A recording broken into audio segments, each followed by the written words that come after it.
The Cringe Lord is finally back, and today, we're diving into the thrilling world of Season 2 of this anime. But before we get started, a quick reminder, this is a direct continuation of Season 1, so if you haven't watched it yet or if you need a refresher, we highly recommend checking out our Season 1 recap video linked in the description below. It's the perfect way to catch up on all the action, drama, and character development from the previous season before diving into the exciting new adventures that await in Season 2. So, without wasting any more time, let's jump right into the latest season of The Eminence in Shadow. The story begins with Beta giving a report, and we learn that after the Bushin Festival, there has been no activity from the Diablos cult. Additionally, Midgar Kingdom and other smaller sects are also keeping quiet after the incident.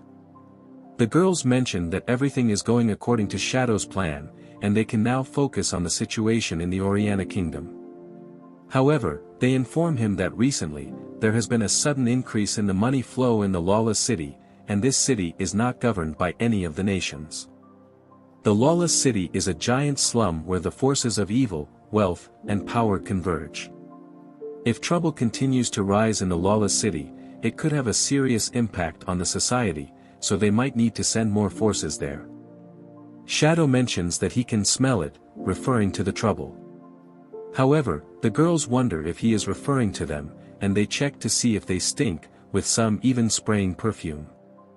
The girls notice that the moon's color has changed to red, and they mention the legend of the Red Moon. 1,000 years ago, during a red moon, a major disaster struck in the Lawless City, and if it occurs again all surrounding nations will suffer.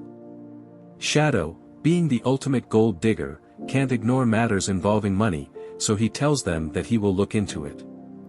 Others worry about him going alone, but he reassures them that everything will be fine. The girls wish him the best, and Beta is writing everything down for her novel. Shadow then thinks that all the story about the Red Moon is made up, and the girls are just putting up quite an act worthy of an Academy Award. Later, we see Quentin and Goldie, the warriors from the Bushin Festival who were defeated by Cid, arriving at the Crimson Tower in the Lawless City. Quentin mentions that the tower is ruled by the Blood Queen, and they notice that no one dares to approach the castle. Just then, a guard appears and tells them that only servants, guests of the Blood Queen, or powerful warriors are allowed to enter, and they don't fit into any of these categories. They inform the guard that they're not servants or guests but powerful warriors who came to hunt the Blood Queen, and the guard laughs. He removes his cloak, revealing his severed arm, mentioning that this is the result of challenging the Blood Queen. Ever since then, he has been reduced to a pathetic watchdog. They learn that the guard was known as the White Devil, who has a huge bounty on his head, but in this place, he is nothing more than a watchdog. The guard mocks them, and they engage in battle. The scene cuts to the next morning, and we see Cid, who is being dragged along by his sister Claire in the Lawless City. He recalls how Claire won the Bushin tournament, and during the celebration, Claire told him that she is going to the Lawless City to exterminate vampires. She brought him along to bulk up his resume, so she can recommend him for the Midgar Knight Order in the future. Cid then realizes that he has never thought about his career path, but he doesn't care about the job as long as he has his freedom. On the way, they are interrupted by a slave trader who shows them the slaves he's trying to sell.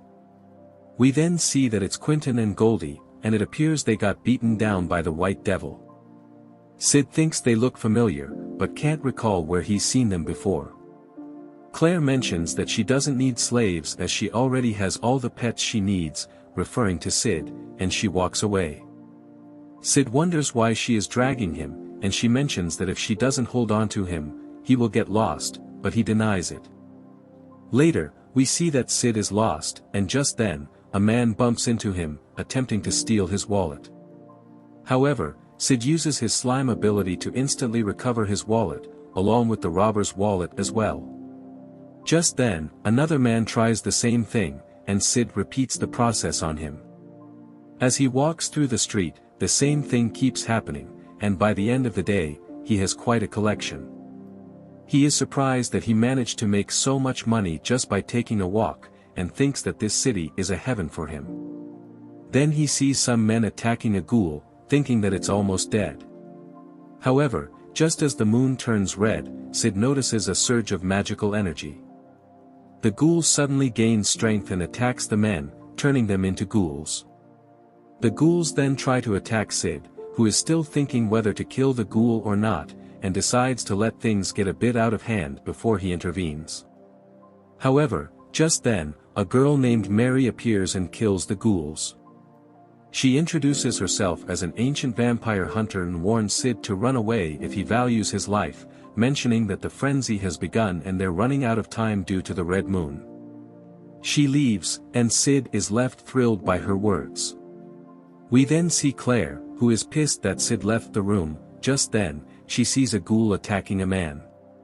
She decapitates the ghoul, and asks the man about Sid. He informs her that he hasn't seen anyone, and she leaves.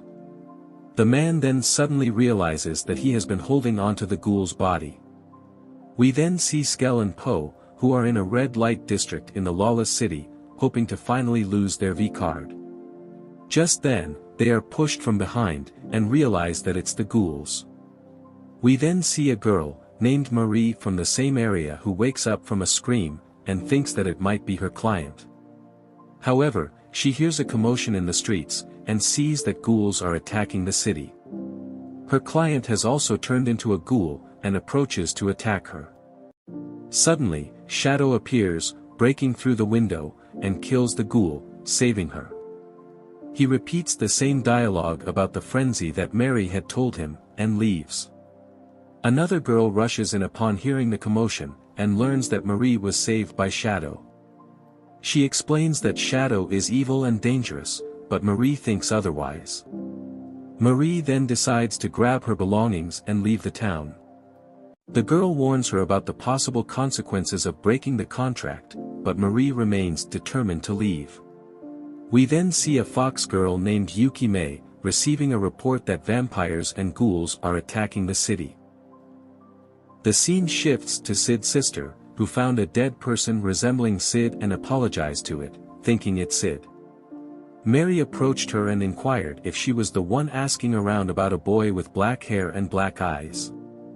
Sid's sister mentioned that she had already found him, but Mary told her that the dead person didn't match her description, making Claire realize that it wasn't Sid.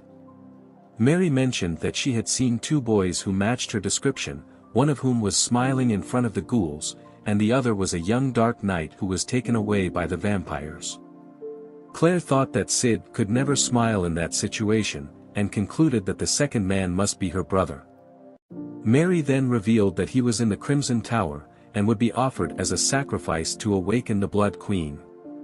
She explained that a young boy's blood would awaken the Queen, who had been asleep for 1,000 years, and Claire decided to cooperate with Mary to save her brother. Meanwhile, Goldie was seen running, carrying Quentin, while Skell and Poe were also running for their lives, hoping that they wouldn't die before losing their V-cards. We then see a man called Juggernaut, who is very excited about the upcoming battle, and thinks it's been a long time since he saw such a battle. In another scene, some knights were trying to escape, and a female knight called them cowards for leaving. Just then, a large number of vampires attacked them, but suddenly they were all killed by Shadow, who repeated the same dialogue about the frenzy. After that, we see a man informing his leader, named Crimson, that everything is going according to their plan, but they are facing a little resistance in some areas. Crimson mentions that he is aware of the power of Yukime and Juggernaut, and thinks that they are no match for him. However, his servant mentions that there was one more person who was going around, and killing ghouls. Meanwhile, we see Juggernaut and Yukime killing zombies, and they also attack each other. As they began fighting, Shadow appeared with his dashing entry, and introduced himself. Afterward, Juggernaut heads toward the tower and destroys the tower wall. Shadow repeats the frenzied dialogue to them, and they wonder if he's talking about the Red Moon legend. Juggernaut doesn't care about it and moves forward. Yukime has heard about Shadow helping out her girls, so she hopes to stay on friendly terms and leave. Meanwhile, the White Devil recalls how he used to think that he was at the top of the food chain, and killing people gave meaning to his life, but his arrogance caused him to become a pathetic watchdog. All he wants now is to kill someone, and then he notices Juggernaut and Yukime entering the tower. He knows that he's no match for them, and then sees Shadow. He doesn't sense any power from him, and thinks that he's weaker than him. The White Devil jumps in to attack, but we see that he has been cut into pieces. Shadow repeats his frenzied dialogue again, and the White Devil wonders who this overpowered cringe lord is. We then see Beta reading some books in the library at the Crimson Tower, accompanied by Rose and other Shadow Garden girls. She thinks that the cult's level of technology is extraordinary, but wonders how they found such technology to control the demon's power. Just then, Claire and Marie fall into the library through a secret door that Claire accidentally triggered. Beta then tells them that although she's supposed to kill all witnesses, she can't kill Claire, and Claire is surprised that she knows her. Beta mentions that she's doing some research there and needs a sample of blood from the Blood Queen, as they believe that the blood of vampire and the possessed are the same, but split due to bloodline changes. Marie denies it, and Beta calls her a 1,000-year vampire hunter, making Marie realize that they know about her as well. Claire then asks Beta if the possessed can be cured, but Beta tells her not to worry about it. Claire decides to leave, mentioning that she needs to save her brother, and Rose is shocked. She tries to ask for more information, but Beta stops her. Claire and Marie leave, and Rose apologizes for stepping out of line. Beta assures her that Shadow will take care of the Blood Queen, so she shouldn't worry about Sid. The scene then cuts to Marie decapitating a vampire's head, while Claire finishes it off by piercing its heart. As they move forward, Claire thinks that Marie is hiding something from her, as she has lived for over 1,000 years and doesn't look like an elf. Marie mentions that it's known that possessed humans cannot turn back, and yet Claire asked them for a cure. She tells her that everyone has their secrets, and they shouldn't pry into each other. Just then, they see Juggernaut killing the vampires, and Marie mentions that he rose to the top in the lawless city through violence. She hopes to avoid fighting with him, but Juggernaut notices them and launches an attack. He punches Claire down, and cuts Marie down. Claire then stabs Juggernaut in the leg, and he thinks that she is stronger than most people. Claire sees Marie fatally injured, and tries to help her. Marie stops her, and mentions that she needs Claire's blood. She kisses her, and Claire is surprised by this plot development. Marie then gets healed, and it's revealed that she's a vampire. She attacks Juggernaut, but she's still no match for him. Juggernaut then goes for a final blow, and Claire thinks that it's over for them. Just then, Shadow appears, and kicks Juggernaut out of the tower. He repeats his frenzied dialogue, and Mary is probably wondering if she should give him a copyright strike for using her dialogue. He leaves, and they wonder if he came here to help them. Marie then tells her the story about what happened 1,000 years ago. Initially, vampires ruled, hunting humans and devouring them like animals. Eventually, humans learned their weakness, and they became hunters. During that time, Lady Elizabeth, the Blood Queen, was living among humans as the ruler of a small town. She wanted to live in harmony with the humans, so she gave up on blood. Following the Queen's example, her subjects did the same. As a result, they gradually lost their powers, but gained the ability to walk in the sunlight. Their thirst for blood decreased over time, but it was not the same for the Blood Queen. No matter how far she distanced herself from blood, the thirst for it never left her, and the sunlight would burn her skin. Nevertheless, she still wanted to build a haven where humans and vampires could live together in happiness. Then came the night of the red moon, which comes once every 1,000 years, and gives vampires great power. Crimson took advantage of this situation, and gave Elizabeth a drop of human blood, which turned her into the Blood Queen. She went on a killing spree for 3 days, which made the haven disappear, and 3 kingdoms suffered.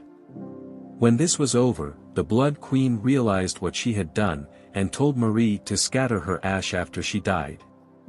The Blood Queen then took her own life by stabbing the dagger through her heart, but unlike other vampires she didn't turn to ash, so Marie was never able to fulfill her wish.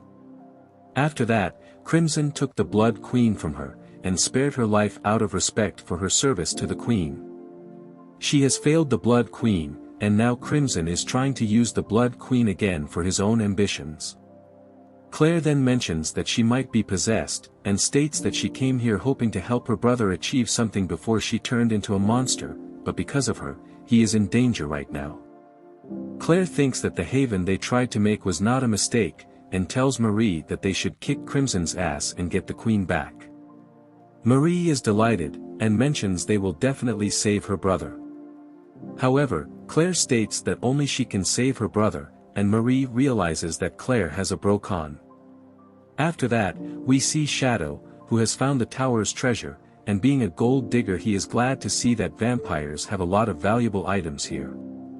He intends to live for 300 years, and decides to take what he can using his slime suit, just like Epsilon uses her to make her assets look bigger. He then thinks that he has been showing up late a lot recently, and it's getting old. So, this time he intends to enter the boss battle early before the main characters appear. We then see Crimson trying to revive the Blood Queen, and he plants her heart into the body of a dead young boy. Just then, Shadow appears, and uses his special move to blow up the place. He repeats the same frenzy dialogue, and wonders if they truly have little time left. After that, he sees that Crimson is dead along with the boy who was about to be sacrificed. He wonders if this is one of those events which focuses on group battles instead of a final boss fight and decides to check underground. After he leaves, the heart of the Blood Queen starts acting up, and Claire and Marie arrive. Claire sees the decapitated head of the young boy and wonders who he is. Marie is not able to locate the coffin, and just then she sees Claire being stabbed by the Blood Queen's tentacles. The Queen grabs Claire, and drinks her blood. Beta arrives with Rose and other girls, and they attack the Blood Queen. They behead the Blood Queen and save Claire, but her condition is critical. Beta mentions that since Lord Shadow has not arrived, he must have had other priorities. She thinks that Shadow has entrusted her, so she can't let his sister die. Beta attacks the Blood Queen with Rose and other girls, but Marie mentions that her queen has always been a slow riser due to low blood pressure. Just then, the Blood Queen releases a great magical energy and fully wakes up. Juggernaut arrives, and he tries to attack the Blood Queen, but he gets thrown away. The Blood Queen then launches an attack that injures everyone. Beta realizes that she is increasing her power by taking their blood. Beta then tries to attack the Queen, but she somehow takes control of the possessed blood in the members of Shadow Garden, and they start to transform. Just then, Claire's possession gets stronger, and we then see Claire in a memory where she wakes up in a hospital. The doctor mentions that she shouldn't worry about the possession as she was cured by him a long time ago. Claire wonders what she's talking about, and the doctor mentions that Claire has both the blood of the possessed and vampire. They are trying to adapt to her body, but she can't control it, and that's why it's going berserk. The doctor tells her that she will help her, and a mark appears on Claire's hand. The doctor tells her that this will help her control the power, and reveals her identity as Aurora, and the person she was referring to was Shadow. Claire is surprised to hear this, and the memory shatters. Back to the real world, Beta sees Aurora, and wonders what happened to Claire. Aurora explains that her true appearance is more convenient for her, and Beta realizes that Aurora has taken control of Claire's body. Aurora then loosens up a bit, and goes in to fight the Blood Queen. She then stops the attack of the Blood Queen, and fires it back at her, cutting her in half. They both launch fierce attacks, and everyone is amazed at their power. Aurora attempts to use her ultimate move to finish off the Blood Queen, but realizes that Claire's body is not strong enough for it. She tells Beta that she was only buying some time for Shadow to get here. Shadow then enters the scene, making a grand entrance, and he has picked all the gold coins using his slime suit. The Blood Queen attacks Shadow, and he counters with his own slime attack, but he's not moving from his place. Beta thinks that Shadow is protecting them since they are all injured, and Shadow mentions that he can't afford to lose a single one. Beta can't believe that Lord Shadow cares for them so much. However, the gold digger was referring to his gold coins, which are being destroyed by the Blood Queen's attacks. Shadow then closes in on the Blood Queen, and they engage in a fierce battle. Everyone is amazed at their spectacular fight, and Shadow decides to end this fight with his finishing move. However, this time he uses a recovery atomic move, and his magical energy spreads the entire city, stopping the frenzy. After that, we see that the Blood Queen is defeated, and Beta leaves with her girls. Later, Juggernaut thinks it could be fun to pick a fight with Shadow Garden. The scene then shifts to Skell and Poe at a train station, feeling disappointed that they couldn't lose their V-cards. Goldie and Quinn are also there, disappointed in their loss, but grateful to be alive. Claire bids farewell to Marie, and Sid thinks that ghouls, vampires, and the possessed are just different names for magic overload. Curing them is simple, but some states can't be cured. He recalls Claire talking to herself about special powers, and the mark she has in her hand. He thinks she has a bad case of delusion, but thinks that everyone should walk down this path on their own. Back in the present, Claire tells Sid about the special powers rooted in her left hand, and she needs to solve its mystery. He assures her that she'll be fine, and he will always support her, making her happy. As they head back to their home, Claire asks Sid if he knows about Shadow, and he mentions that he is the guy who burned down their school. Claire drops the subject, and Sid thinks that her sister has all kinds of trials ahead of her, which she'll have to face. He then reflects on the recent events, realizing he gathered only 500 gold coins instead of 3,000 due to unexpected setbacks. Although this is not enough to support him for a lifetime, he thinks that he can always return to the lawless city, which he now sees as his piggy bank. The scene shifts to Sid boarding a train, and he transforms into Shadow, prepared to meet someone who has called for him, and it's Yukime. After that, we see some bandits looting a train carrying Mitsugoshi goods, and they want to stop Mitsugoshi as they have been growing like crazy. One of the bandits tears the clothes of one of the girls, and reveals that their boss is Garter, who is a respectable man and serves as the president of the major corporate alliance. However, the girl was just trolling him, and Shadow Garden appears. The girls change into their slime outfit, and reveal themselves as members of the Shadow Garden. They engage the bandits, and kill them all. Alpha believes that after this incident people connected to the cult should show up, and the war would begin. The scene then cuts to Skell and Poe, who are showing Sid their newly bought Mitsugoshi clothes, and thinks that every girl's eyes would be on them. Sid thinks that Ada must be behind the designs, and thinks that they are running wild using his ideas. Just then he notices that Mitsugoshi logo is peeling off from the clothes, and they realize that it's a fake one. Sid then realizes that all of his outfits were selected by Alpha and the girls, and it's the same as his past life. Initially he thought that this was the common culture in the capital, as he saw people walking around in these suits, but now he realizes that it was all Alpha's doing. They are using his knowledge to increase their market share, and think that the people they are stealing business from must not be happy about it, but it will all end tonight. Later, he changes into a secret agent outfit, and mentions that tonight the world will know his name. After that, he meets with Yukime, and asks her to address him as John Smith from now on. She informs him that Garter is planning to strengthen their measures against Mitsugoshi, so while Mitsugoshi and the Alliance try to destroy each other, they will take everything. She also warns him about the underworld swordsman called Getan who rose above Garter, and is called Sword Devil. She knows this man very well, and mentions that she'll be the one to take him down. As John leaves, he mentions that he will destroy everything, and build it again. After that, we see all the major stores in the capital holding an autumn sale, and Poe and Skell are trying to buy cheap clothes there. Sid thinks that Mitsugoshi has no hope in the future, as they have made enemies with the big corporations. Once the big corporation crush Mitsugoshi, he will crush them, and begin a new corporation. He then plans to invite Alpha and other girls as upper management, and Mitsugoshi will be reborn again under a new name. After that, he notices that the currency bill given to Po looked different. Po mentions that it was just put out by the major corporation alliance, and today's sale is to celebrate its release. Earlier they were using the bill produced by Mitsugoshi, but it could only be used on Mitsugoshi stores. With the release of new bill, they can now use it all over the city. Sid then recalls about telling the girls about a documentary about banks and credit creation when they were kids. He realizes that they used that knowledge to create their own bank, and managed to issue paper currency.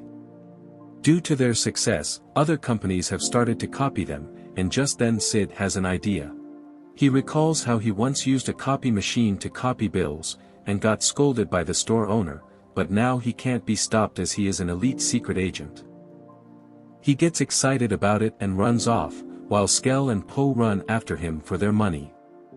We then see John Smith explaining to Yukimei about this, and mentions that with the concept of credit creation, the scrap of paper which is not even worth a single copper coin is given more value than gold. He then shows her the bills made by Mitsugoshi and the Alliance which are easy to duplicate, and mentions that they are going to make a fortune using counterfeit bills. Yukimei then points out that the Alliance's bill is only in circulation in the royal capital, so if they forge them, the authorities will immediately trace them to the source. John can't believe that he didn't think of this, and he asks if this is what she really thinks.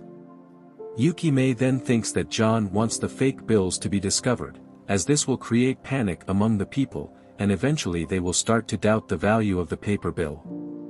So, if they step ahead of the game, they can make huge profits, and thinks that John has planned this all along. However, he has no idea what she's talking about. He then plays along, and leaves at the next station. Later, we see Shadow Garden killing a man, and stealing a carriage. Meanwhile, we see Sid having some ramen, and he is thrilled about his new secret identity. We also see him feeding Delta, and wonders what she's doing here. Later, he gives her a piggyback ride, and Delta mentions that he smells like foxes. He tells her that he's been hunting foxes, and she wants to join him, but he turns her down, telling that he hunted all of them. She mentions that she has been hunting bandits, and invites him to join her, but he reminds her that she needs to meet Alpha. She then takes off to meet with Alpha, but she's sad that she didn't get a chance to hunt with Sid, and looks at him with teary eyes. We then see Get-Tan receiving the report from Garter about the death of another member, and this is the 4th incident this month. He thinks that the bandits are not strong enough to handle the Shadow Garden, so he decides to send the elite assassins, called the Clovers. We then see Shadow hunting bandits with Delta, but she's just killing all of them on her own, which is making his job to collect the bills easier. As she's about to kill the last one, the bandit recognizes her as her sister Sarah, who was hunted by their father when she got possessed. Delta recognizes that he's her brother Zabra, but kills him anyway, mentioning that she doesn't need a weak brother. Shadow asks if she really had to kill him, and she mentions that weaklings bring shame to their family, besides her father has over 1,000 children. She then mentions that Shadow can go and beat her father, and become the new chief. Then he can have a lot of babies, and they can become the strongest clan. She will get him 100 girls, and she will have 100 of his babies. However, Sid being the Jigachad rejects this offer, and they head back home. Later, Garter informs Get-Tan about Zabra's defeat, and suggests stepping back for now. However, Get-Tan asks him to just follow his orders, and summon the rest of the 3 Clovers to obtain all the trade secrets of Mitsugoshi. He thinks that Mitsugoshi is stronger than he thought, and realizes that this is why the cult labeled them as a threat.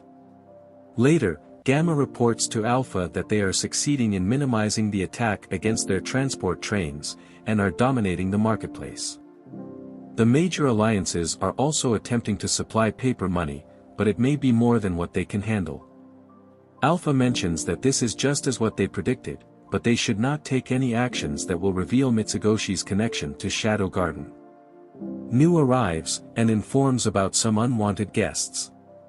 Alpha asks Nu to take care of them, but Gamma wants to handle them. Seeing her persistence, Alpha allows her, and asks two other girls to accompany her. Meanwhile, we see three invaders, who are targeting Gamma.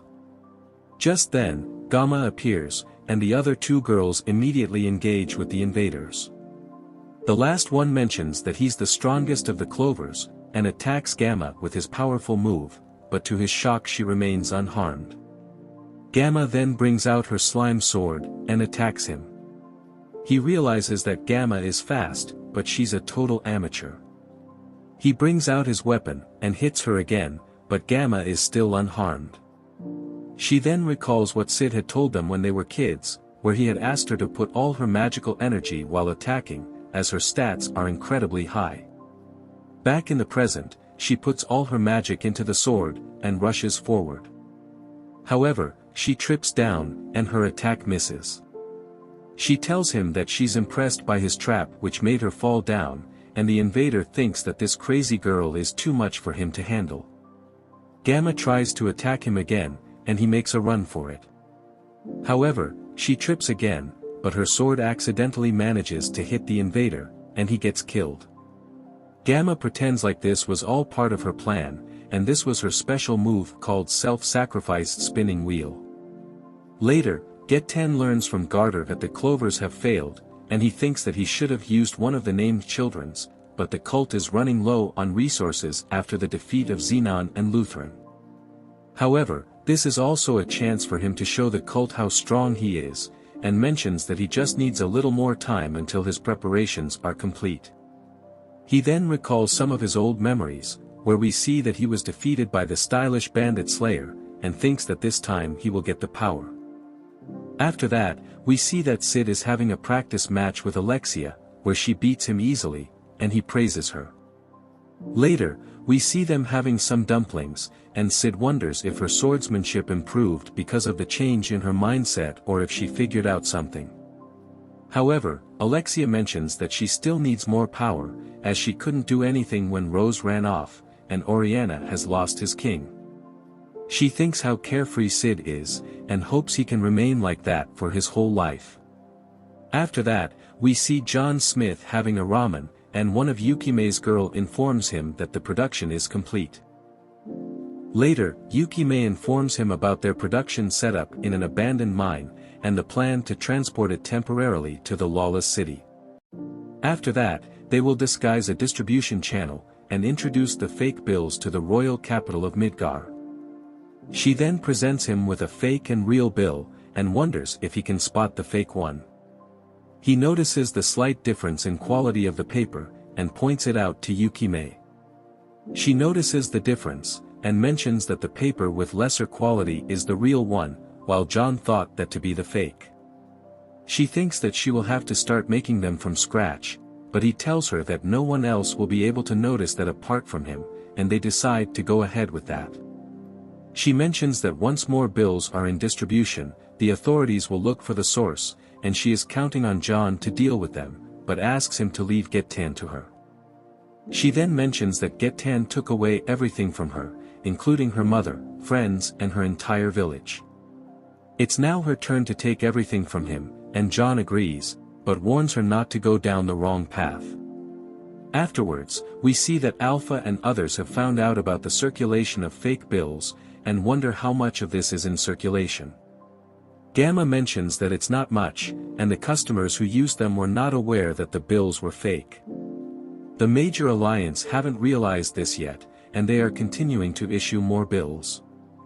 Alpha asks Gamma to make the Alliance realize this, and mentions that if the citizens find out about this, they will have a crisis on their hands. She asks Gamma to find out where the fake bills are coming from, and wonders who could be behind all this. We then see Get10 being informed about the fake bills, and he thinks that the number of banknotes they have in circulation right now already exceeds the total value of the Alliance's assets, which gives them credit, and the same must be true for Mitsugoshi. If the world knows about the fake bills, it will cause a panic, and they will begin to doubt its authenticity, which will cause a collapse of the credit given to the paper money.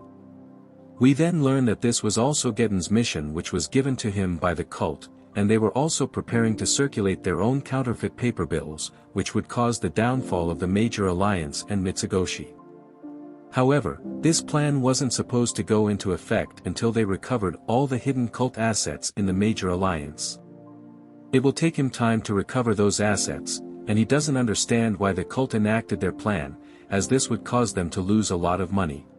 The scene then cuts to Rose infiltrating the train carrying the fake bills, along with number 664 and number 665.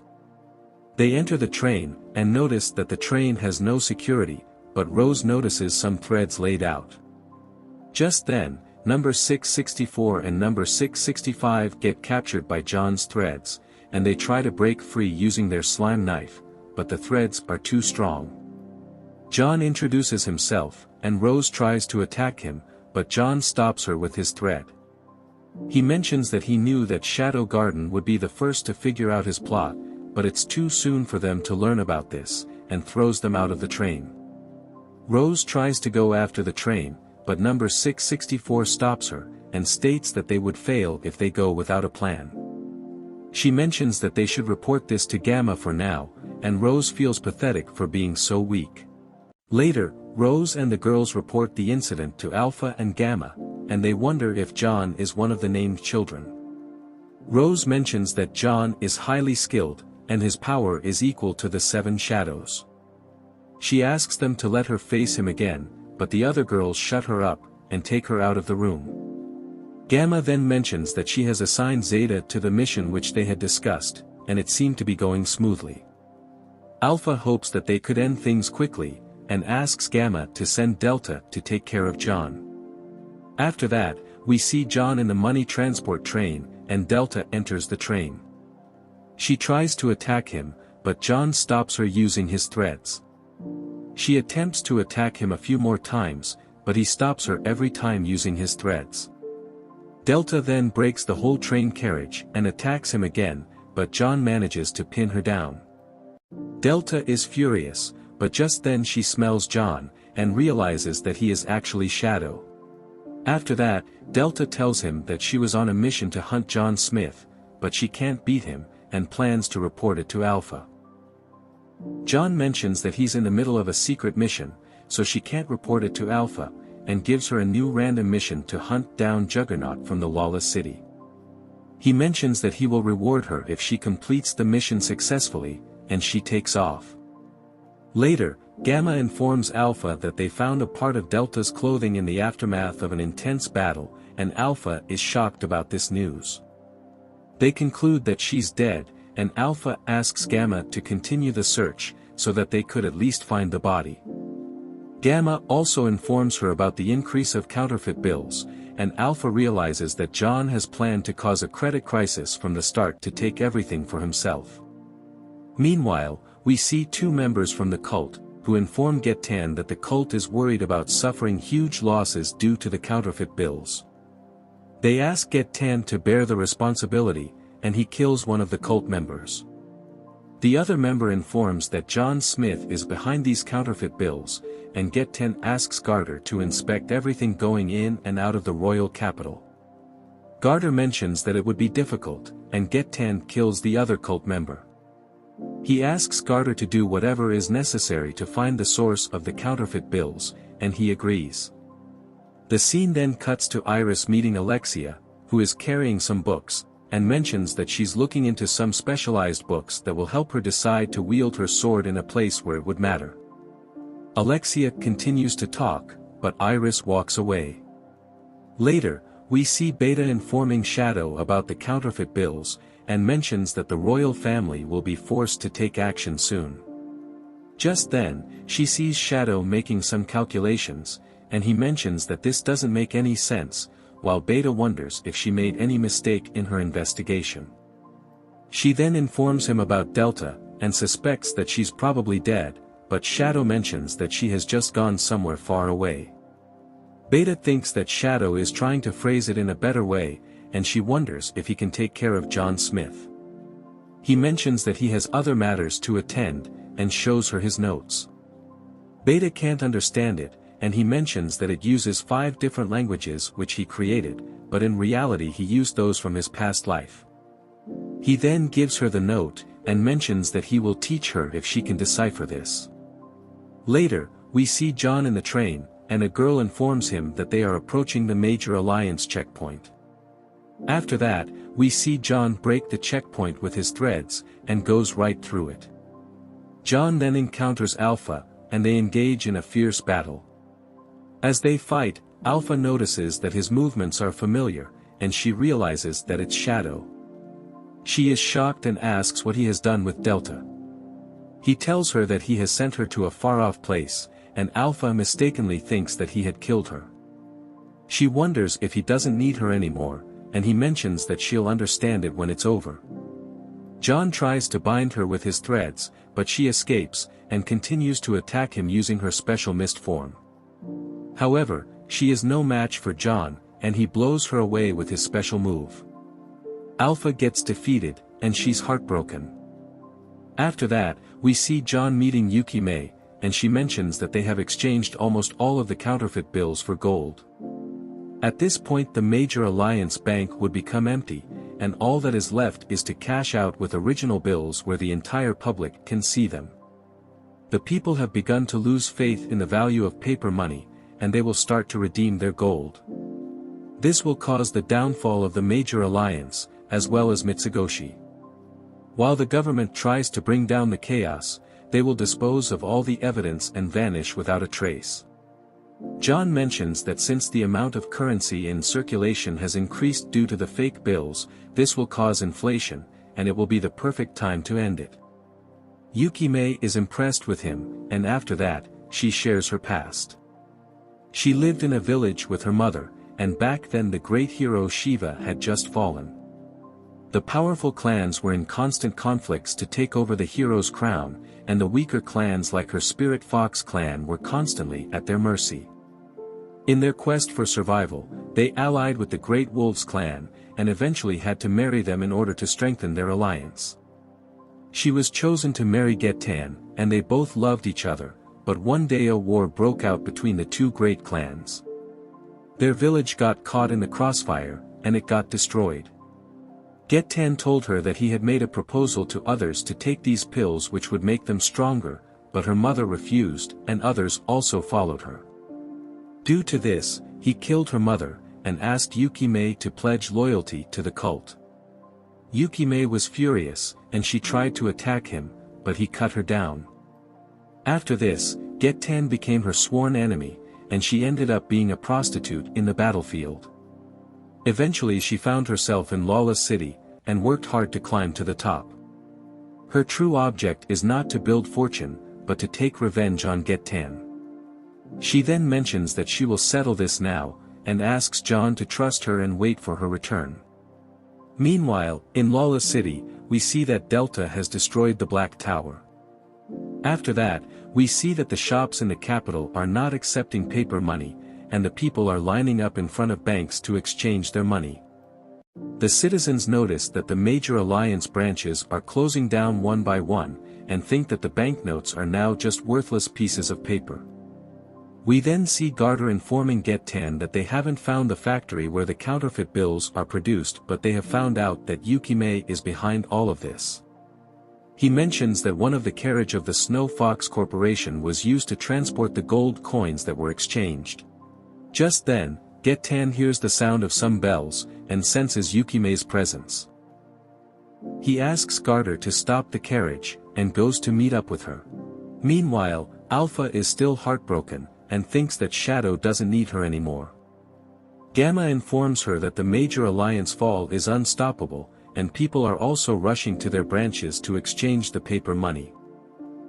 If this continues, their banks will become empty soon, and they won't survive the credit collapse.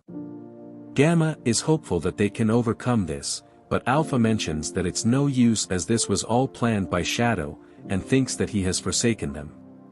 Just then, Nu arrives, and informs Alpha about Getan's involvement with the cult of Diablos. Nu tells her that he's been planning a credit crisis with the cult, and they were trying to bankrupt Mitsugoshi. Suddenly, Alpha thinks that Shadow must have seen through the cult's plan, and decided to start circulating the counterfeit bills before the cult could execute their plan. Just then, Beta rushes in, and mentions that she has deciphered the code that Shadow gave her with the help of Ada. It says that Shadow has decided to turn traitor, but he has a plan, and to achieve it he must forsake his previous name and print counterfeit bills. The gold coins which have been recovered are kept in the same place where they once helped him rescue his sister. The girls are brought to tears, and think that Shadow did all of this for them. Now that they have the gold, Mitsugoshi will survive this crisis, and Cult will no longer have the major alliance on their side, as they will be the only ones to fall. They think that Shadow deliberately built his counterfeit printing operation in a place that they're familiar with, and even marked the location of his vault. Gamma then wonders why he had to kill Delta, but Alpha senses her presence, and mentions that they shouldn't worry about it. She calls upon Delta, and the girls are happy to see her. After that, we see John killing some people, and he mentions that lately he has been busy beating up people who are coming to uncover the secret of the counterfeit bills, but this doesn't bother him, as Yukimei told him that she's not doing this for money, which means that he will get to keep all that money for himself. Later, he returns to the hideout, and is shocked to see that all the money has disappeared.